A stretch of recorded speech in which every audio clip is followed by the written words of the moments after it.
bagaimana kemudian kebutuhan untuk tetap menjaga bumi gitu ya sebagai tempat tinggal kita menjadi tren juga gitu hari-hari ini, terutama di Gen Z, Alpha, Beta gitu, karena mungkin itulah generasi yang akan meneruskan. Sebenarnya fenomena tren dan kebutuhan itu sudah kita lihat sebenarnya. Kayak misalnya sekarang itu orang terlihat cool, keren di media sosial itu bukan lagi pakai barang-barang branded, tapi mereka posting sudah lari berapa kilometer, gitu kan. Iya. Sudah posting mereka di gym. Oh ya, lagi lari. Gym gitu Kalau dari WHO itu kita Indonesia itu 0,7 sampai 1 kilogram per hari personal kita menghasilkan sampah gitu. Teman terbaik Pro2 RRI Bandar Lampung. Teman terbaik kamu, teman terbaik kamu. Pro2. Halo semuanya, apa kabar? Semoga baik-baik aja ya. Hari ini ada Angga Labesa di podcast Pro2 Tiada Hari Tanpa Karya. Dan seru banget, hari ini Angga udah kedatangan orang-orang hebat ya. Ada Kak Eko Prastio, Sarjana Hutan, benar? Ya, halo. Dan juga ada Kak Mefrida El Silalahi. L-nya apa Kak? Las Maria. Oh, panjangan ya. Iya. Mereka berdua adalah penyuluh kehutanan teman Pro2 ya. Dan seperti tahu ya, akhir-akhir ini kita tahu banget kalau Gen Z dan juga anak muda lebih memilih gaya hidup ramah lingkungan.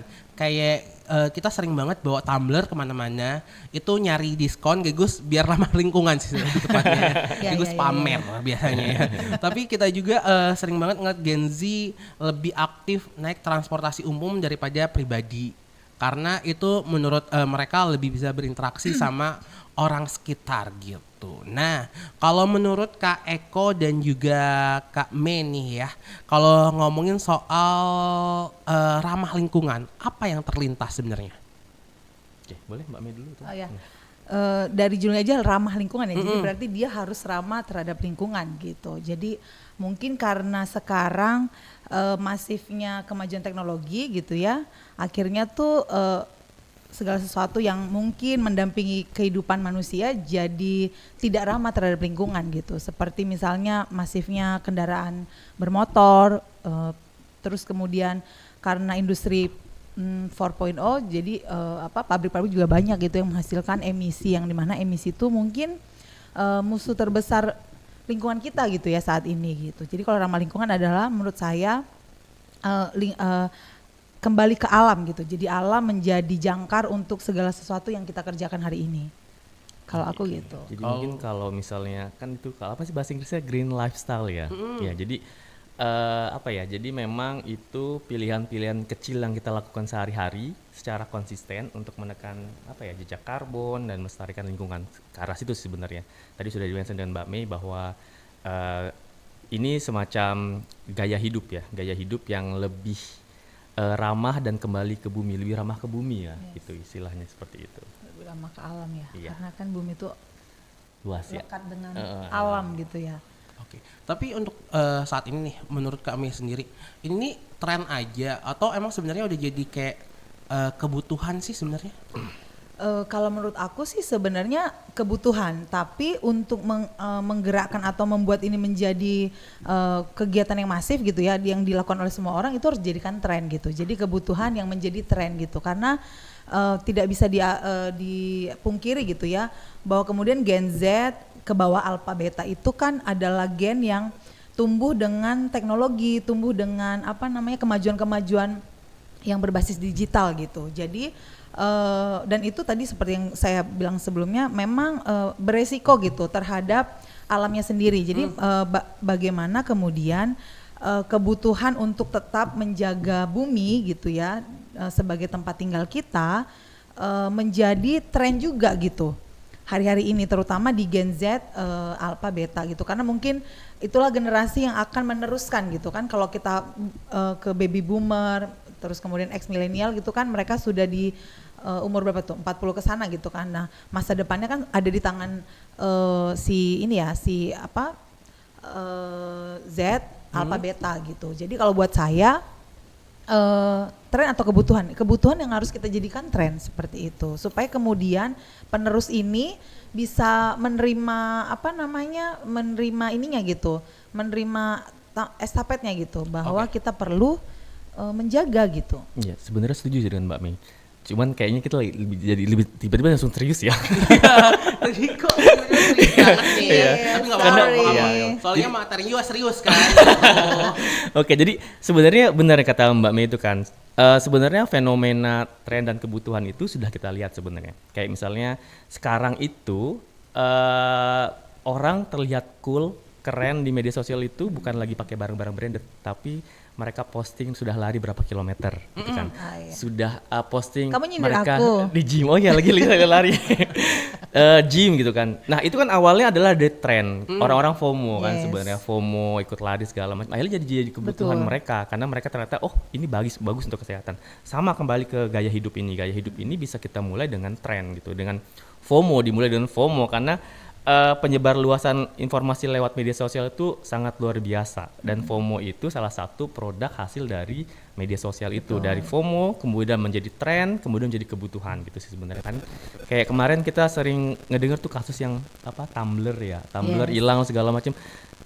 Tumblr itu udah jadi kayak sekarang jadi kebutuhan. Awalnya kan memang kayak tren gitu kan, gaya masalah pengen Tumblr yang bermerek gitu, Tumblr yang lucu gitu kan. Akhirnya sekarang semua orang bawa Tumblr itu bukan sekedar tren tapi udah kebutuhan mereka gitu, karena mobilitas apalagi di kota-kota besar kan, mobilitasnya itu luar biasa kan. Mereka butuh air mineral untuk biar nggak dehidrasi gitu kan. Ya, sama dengan ini jadi gaya hidup yang menjadi kebutuhan akhirnya gitu.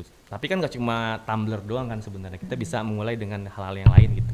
masih banyak hal-hal yang personal gitu yang bisa kita lakukan untuk kembali lagi ke green lifestyle tadi gitu. Oke, tadi kan sempat disinggung ada beberapa tren yang akhirnya muncul terus jadi ramah lingkungan gitu kan, kayak tadi lari dan segala macamnya. Tapi apakah itu sengaja diciptakan atau sebenarnya organik aja sih menurut kalian sendiri? Ya sebenarnya itu adalah pergeseran ya dari budaya kita yang sebelumnya.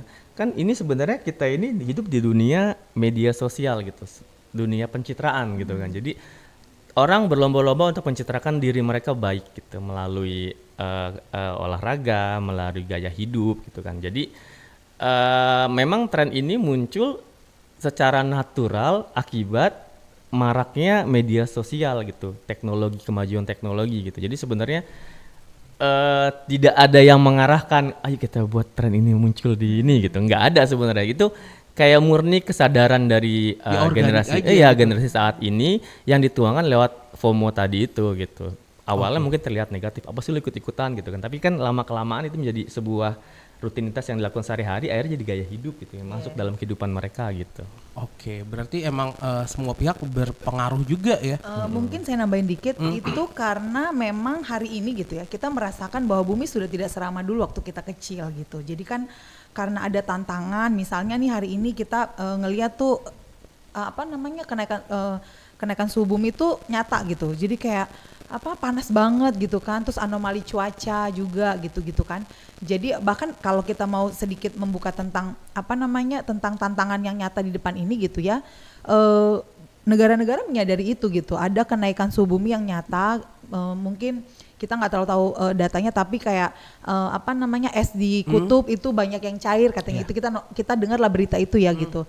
Nah akhirnya dibuatlah perjanjian Paris namanya. Perjanjian Paris ini isinya negara-negara yang berkomitmen untuk menurunkan emisi, karena kan tadi saya bilang emisi itu menjadi musuh paling berat lah gitu untuk bumi tetap baik-baik saja gitu. Jadi di perjanjian Paris itu negara-negara sekitar 186 negara gitu berkomitmen untuk menurunkan emisi masing-masing negara gitu. Nah kita sebenarnya juga ikut di dalamnya, dan kita ada tuh namanya kayak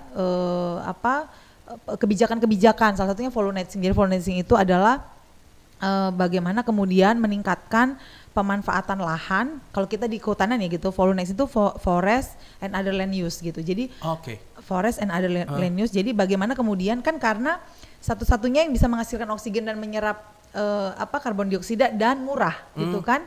Yaitu gitu lahan kita yang luas ini kembali berfungsi sebagai paru-paru dunia gitu, menjadi paru-paru gitu. Makanya kita tahun 2030 itu negara pemerintah punya target bahwa emisi kita minimal sama dengan serapan emisi itu gitu. Jadi kita mengeluarkan emisi misalnya kalau emisi itunya ya CO2 itu apa ekuivalen bahasanya? apa Iya, gitu lah ya. Jadi misalnya gini 1 kilo kita keluarin emisi, 1 kilo juga yang kita bisa serap lewat tadi itu gitu. Biar keluarnya sama, yes, masuknya gitu. juga sama Tapi gitu ya. kan sebenarnya targetnya nggak cuma sama gitu, tapi bahkan gitu. Jadi serapan emisi kita gitu lewat hutan kita, lewat pemanfaatan lahan kita itu bahkan lebih besar daripada emisi yang kita keluarkan gitu. Jadi sebenarnya apakah dibuat gitu tadi ya green lifestyle itu gitu kan? Kalau secara makro gitu mungkin pemerintah sudah ambil itu. Nah tapi kan sebenarnya kan itu nggak tugas pemerintah gitu. Itu adalah tugas, aku lupa lihat itu. Nanti ada ya di atas ya, nanti ada di atas ya. Jadi Jadi pemerintah mungkin gitu ya, ada yang kayak kata Kak Eko, ada yang sengaja, ada yang karena kebutuhan tadi yang kita bilang itu kan terciptalah gitu kan, kayak pakai tumbler terus menggunakan goodie bag karena memang mengurangi itu harus personal gitu. Pemerintah punya kebijakan makro, tapi kan harus sampai kepada personal kita masing-masing karena kan harus sampai ke kita gitu. Kita yang menjadi pelaku utamanya, masing-masing kita, setiap warga negara Indonesia menjadi pelaku utamanya gitu. Bahwa kemudian green lifestyle itu salah satu target yang mungkin diinginkan pemerintah atau orang-orang yang peduli gitu ya, supaya kemudian emisi tadi itu bisa kita tekan gitu sih. Berarti gaya hidup sehari-hari kita juga berpengaruh sama lingkungan dan juga hutan ya? Sangat. Apalagi kalau dilakukan secara konsisten gitu. Yang ramah lingkungan tentunya ya kan? Benar. Nah biasanya nih hal sepele apa sih yang biasa kita lakukan untuk sama-sama ngejaga lingkungan dan juga hutan sendiri? Kalau dari aku sebenarnya kan tadi disebut Mbak Mei, kalau misalnya ini terkait dengan dampak dari perubahan lingkungan tadi, emisi tadi kan. Selain karbon dioksida itu ada namanya metana. Jadi menurut aku hal sepele yang bisa kita lakukan sekarang selain tumbler udah familiar lah ya. Aku melihat bahwa tidak menyisakan makanan itu salah satu hal sepele yang sangat membantu berpengaruh terhadap perubahan iklim. Kenapa? Kalau kita menyisakan makanan itu memang sampah organik. Tapi kan kalau kita tahu sampah organik mudah terurai. Tapi kalau sampah organik itu tergabung dengan plastik dan lain-lain, itu tidak bisa terurai dengan sempurna, akhirnya menghasilkan gas metana. Nah, metana inilah yang menyumbang emisi tadi untuk dampak perubahan lingkungan. Dan kita tahu semua bahwa muara dari sampah kita semua ini adalah ke tempat pembuangan air sampah atau pemrosesan air sampah. Kalau misalnya di Bandar Lampung ada namanya TPA Bakung, dan di Bandar Lampung ini masih open dumping. Kalau teman-teman semua pernah datang ke TPA itu pemandangannya bagus banget, banyak pohon, view-nya laut. Betul. Gitu. Tapi itu jadi tumpukan sampah. Sampah itu dari mana? Tidak lain tidak bukannya dari kita semua menyumbang sampah itu gitu. Akhirnya ya saya berkesimpulan bahwa hal sepele yang bisa kita lakukan adalah tidak menyisakan makanan kita gitu. Apalagi kan Indonesia kalau nggak salah 5 terbawah negara yang suka menyisakan makanan. Iya benar. Aku pernah dengar itu beritanya memang. Iya, kita pernah ngelakuin survei gitu kalau nggak salah. Gitu. Jadi Keren kan, loh, RRI ini survei banget. waktu itu pernah ada proyekan gitu dan itu mengkhawatirkan sekali gitu. Betul. Kalau dari Kak Mei sendiri Kalau gimana? aku sendiri sih ya benar banget gitu kan. Kalau yang aku lakukan hari-hari ini gitu ya untuk mendukung green lifestyle itu tadi, pertama udah pasti bawa tumbler gitu kan. Kalau kita bisa hitung gitu ya, kebutuhan air mineral kita satu hari itu kan 1,5 sampai 2 liter ya. Yeah. Nah kalau misalnya kita pakai tumbler kan bisa, sekarang tumbler ada ukuran macam-macam ya. Yeah. Coba kalau kita beli air mineral botolan, minimal kan satu yang besar itu kan ya. Kalau satu sehari gitu ya, 7 hari dalam seminggu, 30 dalam sebulan, berarti udah 30 nih pribadi kita gitu. Kebayang nggak plastik yang sebanyak itu ya? Belum lagi nanti kita beli kopi minimal 3 kali seminggu lah ya, kayak gitu. Belum lagi kayak kita makan take away apa namanya GoFood gitu. Boleh Ya, nyebutin ini gak sih? Nggak apa-apa, apalagi kemasannya yang lucu-lucu itu kan udah kesebut. Nggak apa-apa. Sorry. Iya, kan bisa pesan makanan, kita sering banget pesan makanan di GoFood, Iya, Gojek, bener kan? GrabFood, Betul. Shopee Food, kita sebutin semua aja ya, biar adil. Nah itu kan jadi kalau saya sempat baca tadi ya dari WHO itu kita Indonesia itu 0,7 sampai 1 kilogram per hari personal kita menghasilkan Oke. sampah gitu. Nah kalau datanya dari Kementerian Lingkungan Hidup, mereka baru rakernas Februari lalu, kita punya sampah tahunan itu 101 juta ton. Bukan 101 ribu per hari. Wow. Per hari gitu kan. Jadi dalam setahun itu sekitar 12 juta ton kita sampah sampah nasional kita gitu kan. Dan yang baru sanggup dikelola oleh pemerintah gitu sekitar 36. Jadi cuma 25% kayak gitu. Nah, isinya si sampah-sampah ini apa aja sih? Bener kata kayak kok 57% itu aktivitas manusia gitu. Berarti kan sampah rumah tangga Sampah kan dapur. ya, sampah dapur kan. 18% katanya sampah plastik gitu. Jadi benar gitu ketika kita tidak tidak menyisakan makanan gitu kan, terus kemudian kita membawa tumbler, terus misalnya kita belanja gitu ya, kita bawa goodie bag, dan itu kan sebenarnya sangat sederhana ya, tinggal ditaruh aja tuh kalau yang pakai kendaraan motor ya di motor, pokoknya dalam satu ini gitu ya, ditaruh di bagasinya. Apalagi sekarang goodie bag macam-macam ya. Iya, ada yang dan udah ada yang jadi kecil banget kan gantungan ya. kunci, gantungan tas itu. Tapi harus diingat juga ya, jangan pemborosan gitu. Iya. Gara-gara goodie bag, nanti kamu punya goodie bag 200, Nah, sama itu. aja. Trennya kan kalau misalnya ke fast food gitu kan, restoran fast food itu pasti dapat goodie bag kan. Itu jadi pengganti plastik itu jadi goodie bag gitu kan. Iya, fun fact-nya dulu plastik kayak gitu tahu. Iya awalnya karena Awalnya. sebenarnya plastik itu kan awal penggunaannya untuk mengurangi kayu ya, kertas kayu kan gitu kan, misalnya meja plastik, kursi plastik gitu. Tapi penggunaan akhirnya Iya. itu kan jadi Ya itu. itu. Sekarang sepertinya semoga tidak mengarah ke sana ya. Iya. Soalnya kan akhirnya jadi ramah lingkungan, ya beli aja goodie bag.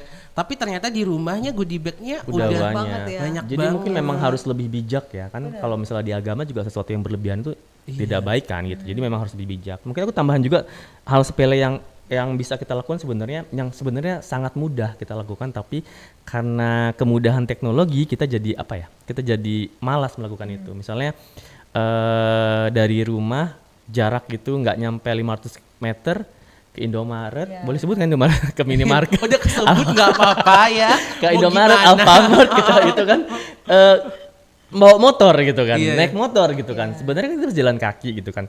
Tapi kayak misalnya kayak zaman aku kecil itu ke masjid mau sholat Jumat atau mau sholat maghrib atau segala macam itu sholat yang lain itu pasti jalan kaki. Tapi sekarang orang coba kita lihat parkiran masjid itu Iya, iya. motor semua. Padahal yang namanya masjid itu tidak terlalu jauh dari rumah pastinya kan, bisa dilakukan dengan jalan kaki. Jadi mungkin yang kebiasaan yang bisa kita lakukan hal sepele adalah mengurangi penggunaan kendaraan bermotor gitu. Iya. Itu kalau jaraknya dekat gitu Ya, kan. mungkin dengan itu juga akhirnya pemerintah lebih aware lagi, akhirnya Dengan, transportasi umum diperbanyak Ya, gitu kan. fasilitas jalan juga diperbaiki. Jadi jangan ya. cuma nyalain pemerintah kenapa nggak ada fasilitas umum gitu kan, nggak ada transportasi umum. Soalnya kita juga nggak make soalnya gitu. Jadi memang kalau kita mau ngomongin mengurangi emisi gitu ya, terus larinya nanti ke green lifestyle itu kan dia harus holistik ya. Makanya setiap orang tuh harus terlibat gitu, karena memang setiap orang tuh pelaku utamanya gitu kan, pelaku utama dalam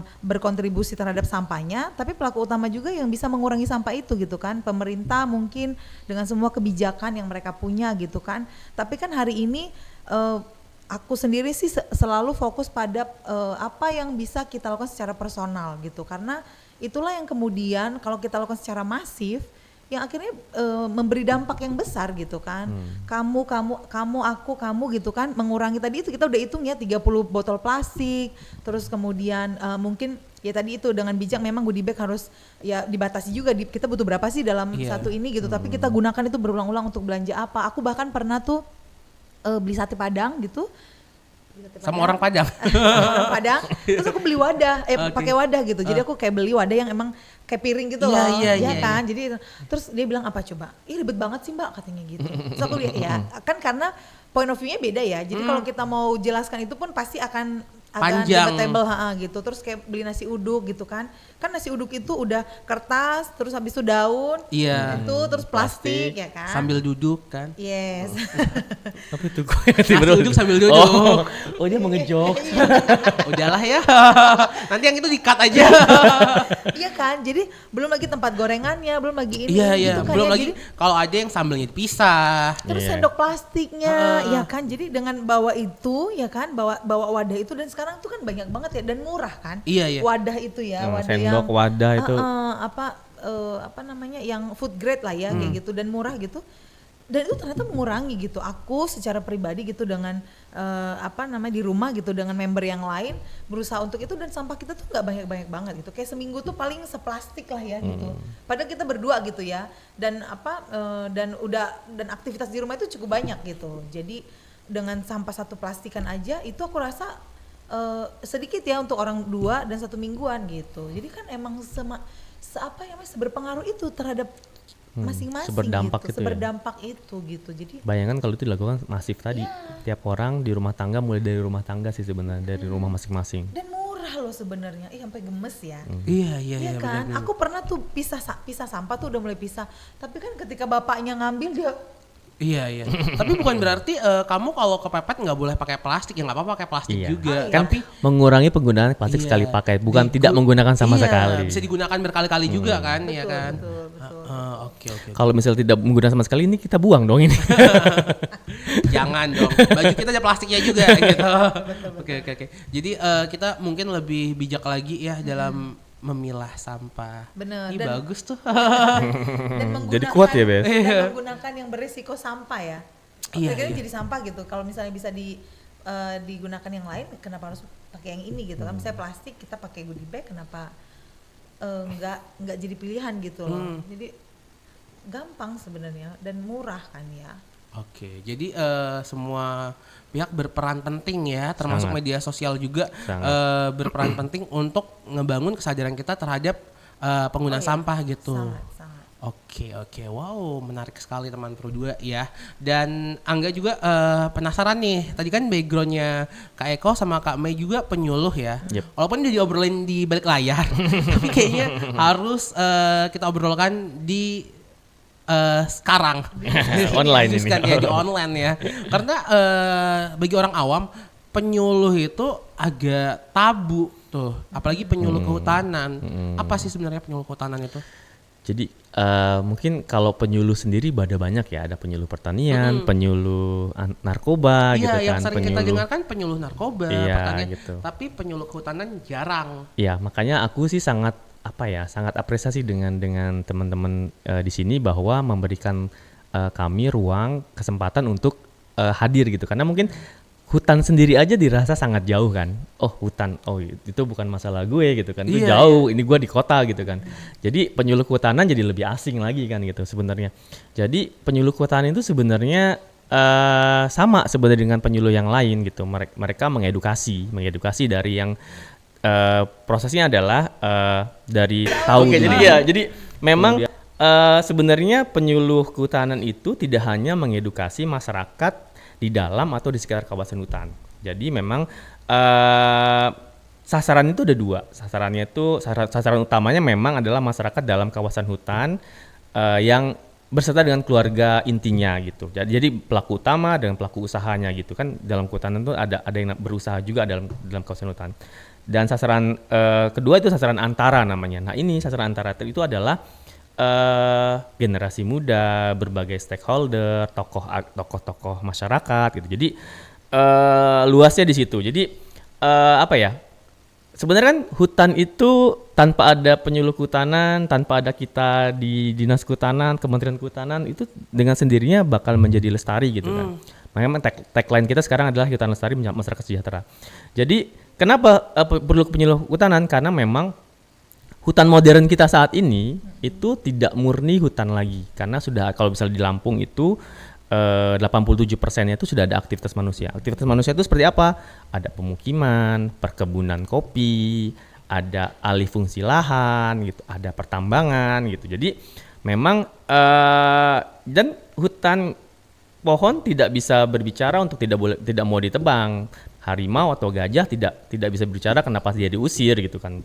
Jadi untuk komunikasi dengan manusia, aktivitas manusia yang ada dalam itu butuh manusia juga, butuh orang-orang yang memang punya kepedulian lebih terhadap hutan dan lingkungan. Jadi hadirlah nggak cuma penyuluh kehutanan, ada kader konservasi, ada NGO yang memang perannya adalah lebih untuk berkomunikasi dengan apa ya, dengan manusia yang ada di dalam kawasan hutan itu. Jadi nanti namanya ada skema perhutanan sosial. Jadi sebenarnya perhutanan sosial itu adalah skema apa ya, upaya pemerintah untuk mengurai sedikit permasalahan konflik isu yang ada dalam kawasan hutan. Jadi hutan ini sudah terlanjur ada manusianya. Jadi kalau zaman dulu kan langsung diusirin kan, nggak boleh pokoknya kawasan hutan gitu, harus steril semuanya gitu. Itu jadi lebih konflik, jadi lebih lebar gitu kan. Jadi sekarang itu yang sudah terlanjur beraktivitas di sana diajak untuk menjadi perpanjangan tangan kami Dinas Kehutanan untuk melestarikan hutan. Sementara mereka tetap bisa berusaha dengan ketentuan dan regulasi yang sudah ada, mereka juga diajak untuk mempertahankan hutan itu sehingga mereka tetap bisa mendapatkan hasil ekonomi dari kegiatan mereka di sana. Jadi makanya tagline-nya hutan lestari, masyarakat sejahtera. Tapi jangan dibalik ya, masyarakat sejahtera, hutan lestari. Jadi hutan lestari dulu, kita bisa mendapatkan manfaat ekonomi dari situ. Oke, kalau dibalik jadi kebalikan ya? Iya, jadi berusaha terus nanti hutannya ke belakang, jadi nggak tahu itu ini ya kan. Iya. Mungkin dari Mami ada tambahan. Ya, sebenarnya karena kan kalau kita tadi sempat udah bahas pas offline ya, bahwa hutan dan kawasan hutan itu berbeda gitu. Jadi hutan itu sekumpulan tanaman yang jadi populasi, bentuk habitat dan ekosistem kan di dalam. Jadi makanya di dalamnya ada karena jadi ekosistem, pohon-pohon itu jadi habitatnya si hewan-hewan ya gitu. Itu hutan gitu. Kawasan hutan satu tempat yang ditetapkan oleh pemerintah sebagai hutan tetap. Nah, kawasan hutan sih harusnya karena berdasarkan fungsi dia ada hutan produksi, hutan lindung dan hutan konservasi, dia harusnya memang hutan gitu berdasarkan fungsi-fungsi tadi. Tapi faktanya di lapangan bahwa kawasan hutan itu tidak berfungsi sedemikian rupa gitu. Entah karena ya kita punya sejarah panjang soal kehutanan Indonesia gitu. Tapi kan hari ini kita nggak bisa menyalahkan kenapa itu bisa terjadi gitu. Iya, kita nggak bisa ke masa lalu soalnya. Kenapa ada aktivitas 87% dalam kawasan hutan kayak gitu kan? Nah, pemerintah hadir untuk menyelesaikan itu kan memang tanggung jawab pemerintah. Itulah kemudian berbagai skema, bahkan ada Kementerian Lingkungan Hidup, ada Kementerian Kehutanan, ada Dinas Kehutanan gitu kan. Ini untuk menyelesaikan masalah-masalah di bidang kehutanan kayak gitu tadi yang kalau kita sih bilang masalah itu kebanyakan konflik tenurial gitu. Jadi gesekan antara si kawasan hutannya itu dengan aktivitas manusia kayak gitu. Nah, penyuluh kehutanan diharapkan dapat memfasilitasi atau jembatan antara kawasan hutan yang harus berfungsi dengan aktivitas manusia yang mungkin ada di sekitar atau bahkan ada di dalam. Seperti itu. Jadi makanya kan penyuluh itu kan sebenarnya apa sih, seseorang yang mengedukasi, memberikan pencerahan lah ya, penerangan terhadap kalau di kehutanan, kalau pertanian gitu. Makanya kehadiran kita sih diharapkan bisa memberikan pengetahuan atau bisa memberikan kesadaran sih yang paling utama itu ya. Karena dengan kesadaran orang jadi tahu tuh memilah-milih mana nih yang harus kulakukan, mana yang tidak gitu di dalam kawasan hutan seperti itu. Nah, kita hadirnya untuk itu karena faktanya hari ini konflik tenurial itu sangat bahkan hampir di seluruh kawasan hutan di Provinsi Lampung mungkin ada aktivitas manusia dan mungkin beresiko konflik kan gitu. Nah, tapi kan kita nggak bisa biarkan gitu, mengingat tadi emisi yang harus emisi yang harus ditekan gitu kan. Dan yang paling murah itu memang mengembalikan lagi fungsi kawasan hutan itu gitu menjadi hutan gitu. Itu yang paling murah gitu. Kalau mungkin di negara-negara Eropa gitu ya kayak Norwegia, Finlandia, mereka sudah beralih ke industri. Listrik gitu ya, energi terbarukan gitu kan. Jadi mereka pakai kincir angin untuk ini, kita masih pakai fosil ya, bahan bakarnya itu kan pembakaran kan ya. Pembakaran itu kan penghasil CO2 yang cukup besar gitu. Nah, dengan mengembalikan lagi fungsi si kawasan hutan dan si lahan kita yang ada yang mungkin kita paling kaya lah ya gitu ya, itu bisa sangat menurunkan tadi itu gitu. si emisi tadi itu. Nah, peran kita penyuluh itulah yang tadi itu.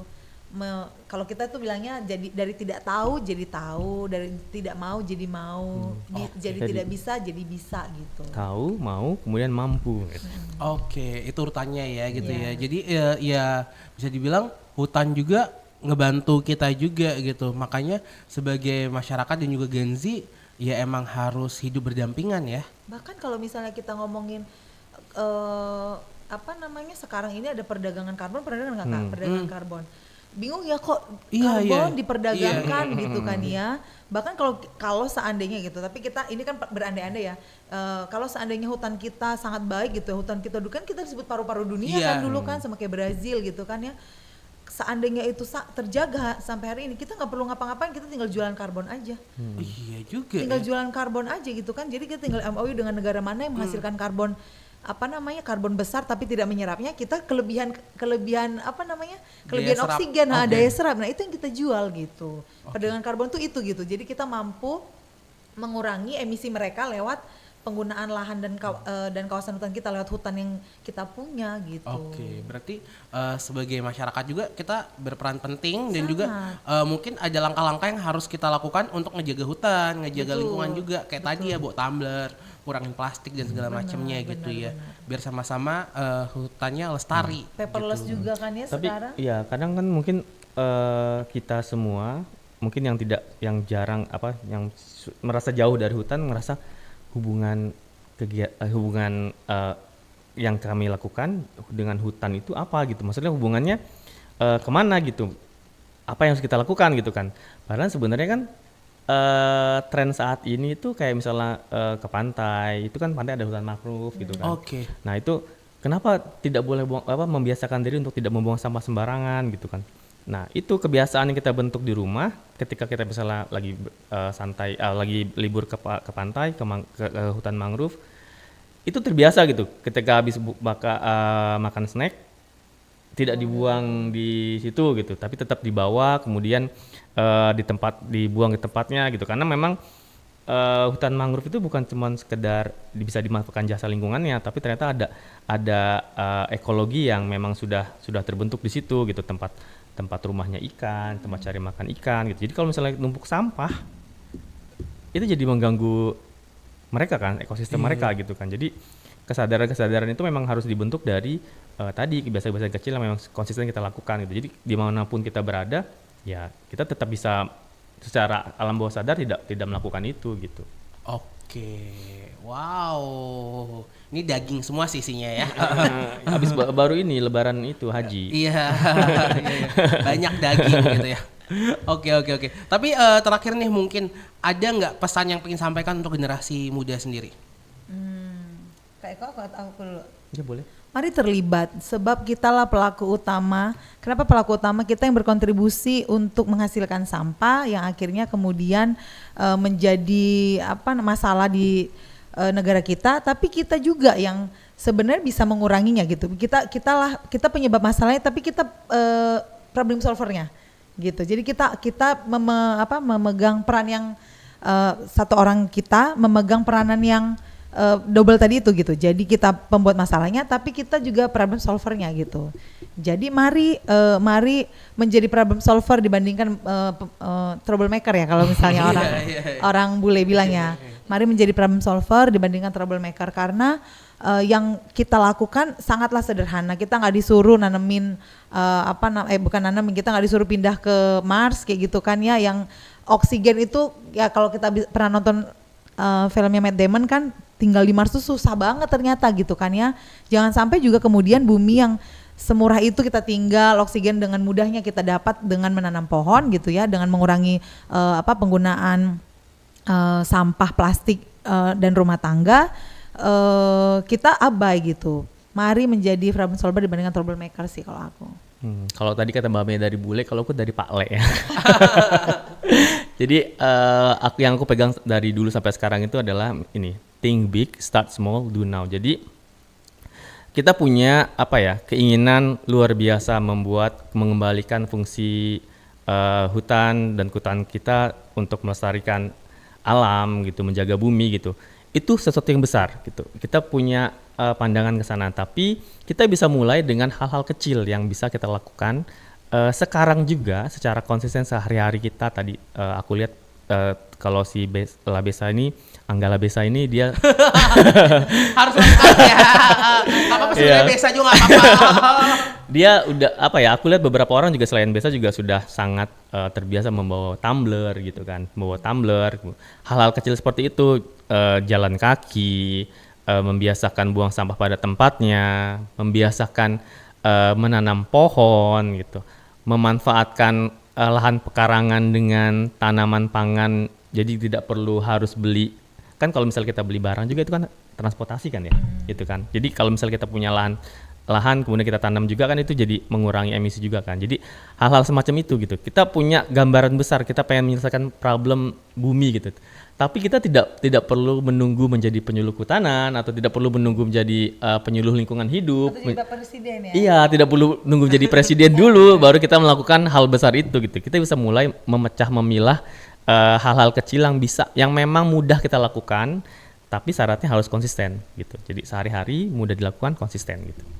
Oke, pelan-pelan yang penting tercapai. Iya, alon-alon asal kelakon ya kalau kata bahasa Batak ya. Oh iya. Jawa dong. Oh, Jawa ya. Ini seru banget obrolannya ya. Nanti semoga ada part 2-nya di bawah ini. Enggak. Nanti main lagi ya ke sini ya. Siap. Oke. Gue masih pengen banyak yang pengen dibahas sebenarnya. Oh, iya. Iya, jadi ada part 2 gitu kan. Iya, semoga ya nanti di ACC ya. Ya udah, terima kasih teman Pro 2 udah dengerin podcast Pro 2. Buat kamu nih yang mau dengerin cerita-cerita lainnya ataupun part 2-nya nanti siapa tahu ada ya kan. Cek aja di bawah dan Angga Labesa pamit. Bye bye. Bye. Teman terbaik kamu. Pro 2 RRI Bandar Lampung. Teman terbaik kamu. Teman terbaik kamu. Pro 2.